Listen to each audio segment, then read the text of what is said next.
여러분 안녕하십니까? 광주 MBC 뉴스투데이입니다.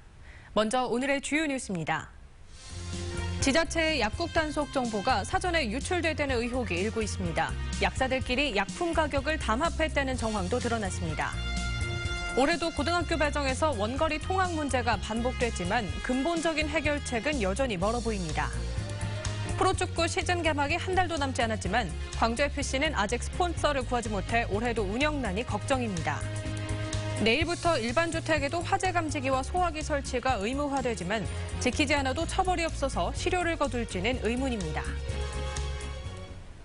최근 갑질 논란과 리베이트 등으로 의약계 문제가 끊이질 않는 가운데 이번에는 약국 단속 정보가 사전에 유출됐다는 논란이 일고 있습니다.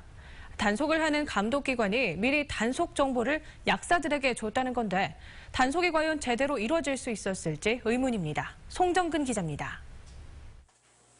광주 모 자치구의 약사회 소속 약사들이 주고받은 카카오톡 단체 메시지입니다. 약사회에서 단속 시기와 단속 내용을 알려주면서 보건소에서 관내 약국들을 대상으로 지도 점검을 하니 위반 사항이 없도록 잘 준비하라고 약사들에게 알려줍니다. 단속을 시작하자마자 두 군데가 적발됐다는 사실이 실시간으로 올라오는가 하면 단속반이 곧 어느 약국으로 향할지까지 정보가 공유됩니다. 단속 공무원과 약사회가 함께 단속을 나간 듯 실시간으로 정보를 주고받고 이를 서로 알려주며 단속을 피하려 한 겁니다. 대화 끝에는 최근 부산에서 약국 단속 정보를 유출한 보건소 공무원이 공무상 비밀 누설로 입건된 걸 의식해 대화방을 없앤 정황도 남아 있습니다. 해당 구청은 갑질 약국 논란과 약 조제 거부 등 관내 약국 문제점이 발견돼 계도 차원에서 단속한 것이라 미리 약사회에 공문을 보냈다고 해명합니다. 이제 관내 약국을 점검차, 교육사, 계도차 이렇게 공문을 보내고 저희들이 간 거예요. 단속 목적이 아니라 의료법이나 식품위생법에는 사전 공개되는 게 돼 있어요. 이번 단속으로 관내 97개 약국 중 4군데가 마약류 저장시설 점검부 미작성으로 1차 경고를 받았습니다. 한편 경찰은 단속 정보 사전 유출 의혹이 공무상 비밀 누설 행위에 해당하는지 살펴본 뒤 수사 착수 여부를 검토할 방침입니다. MBC 뉴스 송정근입니다. 광주지검 목포지청이 어제 무안군청을 전격 압수수색하는 등 무안군에 대한 수사가 전방위로 이뤄지고 있습니다. 검찰은 무안군청 소속 공무원 A씨가 지적조사와 관련해 편의를 제공하는 대가로 수천만 원을 받은 혐의를 포착하고 종합민원실과 A씨의 자택을 압수수색하는 한편 다른 간부 공무원 등의 연관성도 살펴보고 있습니다. 검찰은 지난해 말 공사 설계 변경 과정의 비리 의혹으로 무안군청을 압수수색했으며 최근 무안군수의 친형을 구속했습니다. 전일빌딩에 이어 5.18 당시 헬기 사격을 입증할 증거로 제기된 옛 광주은행 본점 유리창의 탄에는 헬기 사격으로 인한 것인지 여부를 판단할 수 없다는 국과수 조사 결과가 나왔습니다. 국립과학수사연구원은 현장 조사 결과 5.18 기록관에 보관된 광주은행 본점 9층 유리창 3장을 감정한 결과 탄은으로 판단되지만 구멍의 가장자리 부분이 훼손돼 발사 각도를 판단하기 불가능하다고 밝혔습니다. 올해 고등학교에 입학하는 학생들에 대한 학교 배정 결과가 어제 발표됐습니다. 입학생 수가 줄었다고는 하지만 해마다 반복되는 원거리 통학의 문제점은 여전했습니다. 이재원 기자가 보도합니다. 광주시 북구에 위치한 한 고등학교. 올해 이 학교에 배정된 신입생들이 찾아왔습니다. 입학과 동시에 필요한 내용을 안내받는 학생들 사이에서는 불만 섞인 목소리가 터져 나옵니다. 통학 거리가 1시간 가까이 되는 원거리 배정 때문입니다. 멀어요? 1시간 걸려요? 1시간 맞습니까? 집이 멀어가지고 오는데 많이 불편할 것 같아요. 다시 해줬으면 좋겠어요. 실제로 이 학교에 배정된 신입생 250명 가운데 20%에 가까운 46명이 서구와 광산구에서 통학을 해야 되는 학생들입니다. 광주 지역 전체적으로는 서구와 광산구 학생 1,400여 명이 다른 구에 배정된 것으로 추정됩니다. 광주시 교육청은 이 같은 원거리 통학 문제점을 해소하기 위해 고등학교 배정 방안 개선안을 마련하고 있습니다. 광산구에 위치한 중학교 2곳을 통폐합해 한 곳을 고등학교로 전환하고 남구에 위치한 고등학교 한 곳을 다른 지역으로 이전하는 방안 등이 거론되고 있습니다. 하지만 학생 수와 학교 수, 그리고 공립과 사립의 조화를 고려한 해결 방안은 되지 못하고 있습니다. 계속적으로 발전할 수 있는 그런 지구 단위 계획이라든가 이런 걸 보면서 교육청 자체에서 장기적인 플랜을 마련해서 배치를 좀 했으면 좋겠습니다. 또 같은 자치구 안에서도 반복되는 원거리 통학 문제 등 고등학교 배정 문제를 해결하기 위한 근본적인 고민이 필요해 보입니다. MBC 뉴스 이재원입니다. 시국선언에 참여했던 광주와 전남 지역 교사들이 훈장 및 포장 대상에서 또다시 제외됐습니다. 광주시와 전남교육청에 따르면 두 교육청이 추천한 233명 가운데 13명이 훈장 및 포장 대상자에서 제외됐습니다. 교육부는 역사교과서 국정화 반대 서명과 시국선언 등에 참여한 교사들을 대상에서 제외했다고 통보한 것으로 알려졌습니다. 지난해에도 광주에서는 6명, 전남에서는 19명이 시국선언 등을 이유로 훈장 및 포장 대상자에서 제외됐었습니다. 광주 지역 청소년들이 아르바이트를 하고 받지 못한 임금이 1억 원 가까이 되는 것으로 나타났습니다.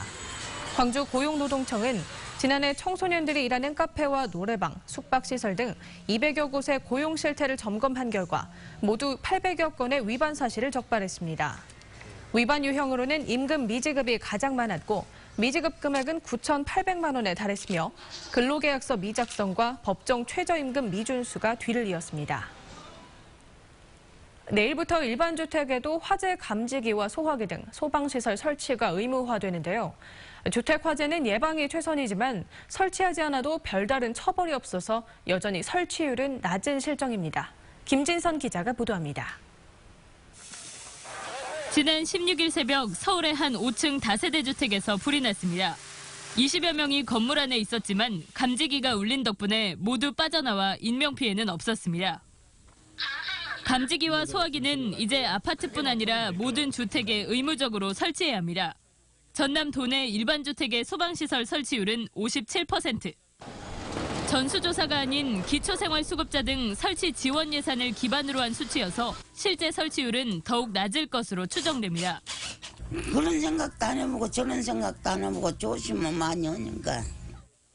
경보형 감지기와 소화기는 인터넷과 마트, 철물점 등에서 쉽게 구입할 수 있습니다. 소화기는 세대별로 1개 이상, 만원대인 경보형 감지기는 방마다 설치해야 예방 효과를 볼 수 있습니다.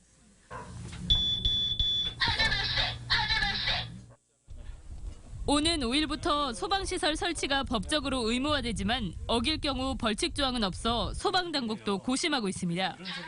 벌칙 조항이 있다 없다를 떠나서 여러분들이 그냥 가정과 생명, 재산과 생명을 위해서 달아주시라고 이렇게 말씀드리고 싶습니다. 지난 3년 동안 전남에서 발생한 주택 화재는 1,200여 건. 31명이 숨졌는데 전체 화재 사망자의 41%로 해마다 주택에서 가장 많은 사망자가 발생하고 있습니다. MBC 뉴스 김진선입니다. 아버지 유골이 사라졌다는 고소장이 접수돼 경찰이 수사에 나섰습니다. 광주 북부경찰서에 따르면 37살 김모 씨가 광주 시립묘지에 안장된 아버지 묘지가 훼손되고 사라진 유골함을 찾아달라는 내용의 고소장을 지난달 말 접수했습니다. 김 씨는 관리사무소가 실수로 이장한 뒤 화장까지 했지만 유골의 위치도 파악하지 못하고 있다고 주장하고 있습니다. 경찰은 관리사무소 측을 상대로 사실관계를 확인하고 있습니다. 택배기사로 위장해 50대 주부를 살해하고 강도 행각을 벌인 고교생이 중형을 선고받았습니다.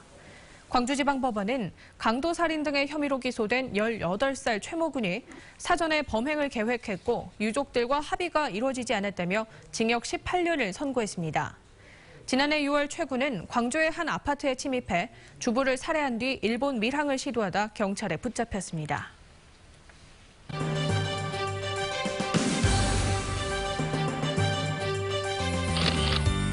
봄의 시작을 알리는 입춘을 맞아 구리의 향교 유림들이 입춘축을 직접 적어 향교 대문에 붙이는 행사를 열었습니다.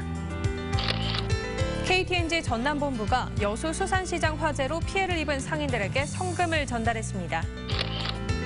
나주시 금남동 청소년 지킴이가 어려운 이웃들에게 전해달라며 쌀을 주민센터에 기탁했습니다. 조선대학교 국제봉사단이 겨울방학을 맞아 캄보디아로 봉사활동을 떠났습니다. 한 달 뒤면 프로축구 시즌이 개막하죠. 하지만 광주FC는 아직 스폰서를 구하지 못했는데요. 성적은 둘째치고 올해도 운영이 걱정입니다. 보도에 윤근수 기자입니다. 지난해 선수들의 월급마저 제때 주지 못해서 나무새를 샀던 광주FC. 만성적인 운영난을 개선해보자고 광주시가 TF팀을 꾸렸습니다. 메인 스폰서 유치도 필요하고 또 이제 거기 메인 스폰서는 많은 부담이 되기 때문에 또 다른 의견은 공동 스폰서도 만들자. 유치 목표로 잡은 후원액은 20억에서 30억 원.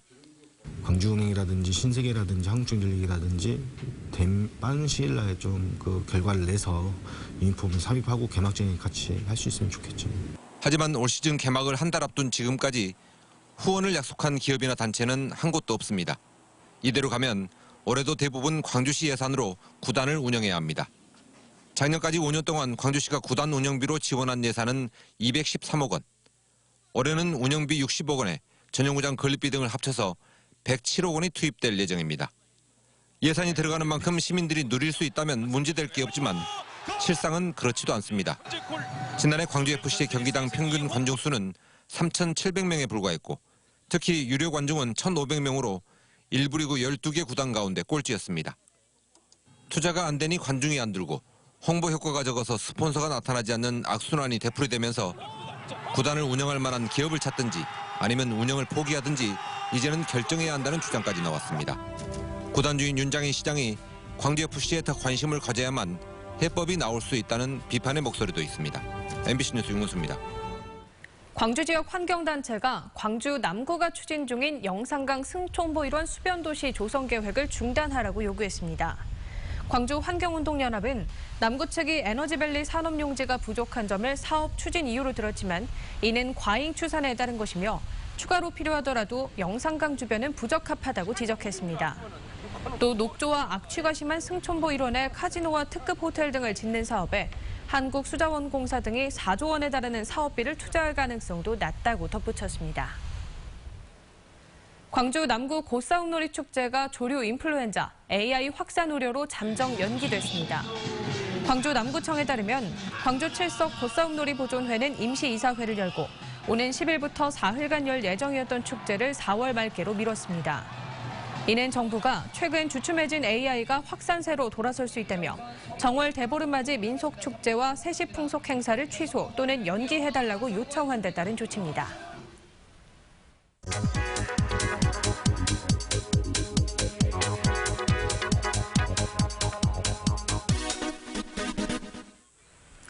대기질 정보 문자 알림 서비스 이용하고 계신가요? 황사나 미세먼지 등 대기오염으로부터 시민을 보호하기 위해서 주의보다 경보가 내려질 때 문자 메시지를 통해서 신속하게 알려주는 서비스입니다. 지난 2012년부터 시행을 하고 있는데요. 이 서비스를 이용하는 시민은 1,660명에 그치고 있습니다. 개인정보를 보호하기 위해서 신청자에게만 문자 메시지 알림 서비스를 제공하다 보니까 이용자가 적은 겁니다.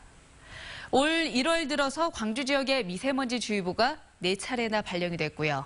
어린이와 기관지 환자, 노약자들은 발암 물질인 미세먼지에 노출됐을 경우 기관지와 폐 깊숙한 곳까지 침투해서 각종 질환에 걸릴 수 있어 세심한 주의가 필요합니다.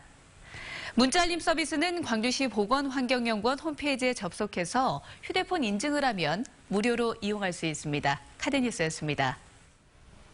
광주 MBC 라디오 칼럼의 칼럼집, 기억을 기록하다 출판기념회가 라마다 호텔에서 열렸습니다. 칼럼집에는 31명의 칼럼리스트가 쓴 169편의 칼럼이 일상과 정치, 교육, 문화 등 10개 주제로 나눠 구성되어 있는데 광주에 대한 사랑과 지역의 미래, 공정사회에 대한 희망의 메시지를 담고 있습니다.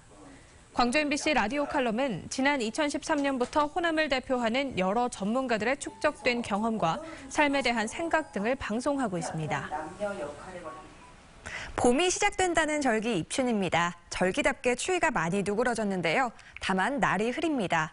오후에 남서해안에서 시작된 비는 광주와 전남 전 지역으로 확대되겠습니다. 내일 오후까지 우리 지역 5에서 20mm의 강우량 예상되니까요. 우산 꼭 챙기셔야겠고요. 나들이 계획 세우신 분들 참고하셔야겠습니다. 비는 내리지만 큰 추위 걱정은 없겠습니다. 오늘 광주의 낮 최고 기온이 12도로 어제보다 3도가량 높겠고요. 초봄처럼 온화한 날씨가 이어지겠습니다. 내일은 낮에 찬바람이 불면서 낮 기온 7도로 조금 떨어지겠지만 여전히 평년 기온을 2도가량 웃돌 것으로 예상됩니다. 현재 기온 보시면 영광과 장성이 0.6도, 담양이 0.8도로 대부분 지역 영상권에서 출발하고 있고요. 화순이 12도, 나주가 10도의 낮 기온 보이겠습니다. 어제보다 3도에서 4도가량 높은 낮 기온 예상됩니다.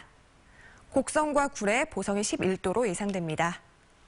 오늘 전 해상에선 1m 안팎으로 물결 잔잔하게 일겠습니다.